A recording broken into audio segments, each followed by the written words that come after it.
সামনে এই জায়গাগুলো দেখেন, অনেক দর্শনার্থী এসেছে এখানে দর্শনার্থী এসেছে অনেকে। সামনে এটা ছোট্ট করে পার্ক বানানো হয়েছে।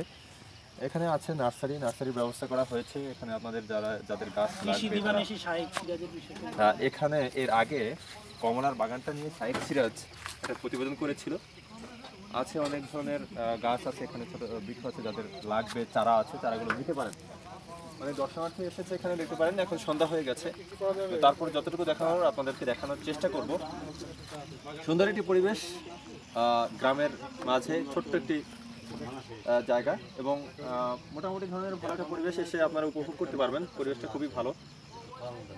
এবং দেখতে পাচ্ছেন যে আমার এখানে দেখানো হচ্ছে ছোট একটি দোকানও আছে, এবং ভবিষ্যতে পরিকল্পনাটা অনেক বড় করা হয়েছে। এখানে শীতকাল, শীতের মৌসুম চলতেছে। আপনি দেখতে পাচ্ছেন যে আমি চাদর পরে আছি, চাদর পরিহিত অবস্থা আপনাদেরকে দেখানোর চেষ্টা করতেছি।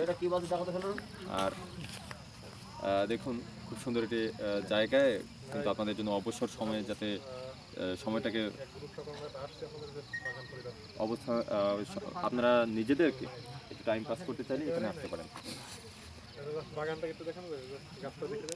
আর একটা এখানে দেখেন যে একটা গাছ আছে এখানে, একটু এগিয়ে আসার বলবো। দেখুন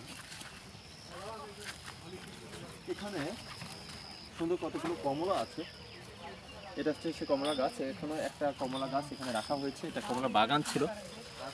এই হচ্ছে কমলা, অনেক বড়, এখনো পাকে নাই, কিন্তু অনেক দেখেন ফলন আছে অনেকগুলো।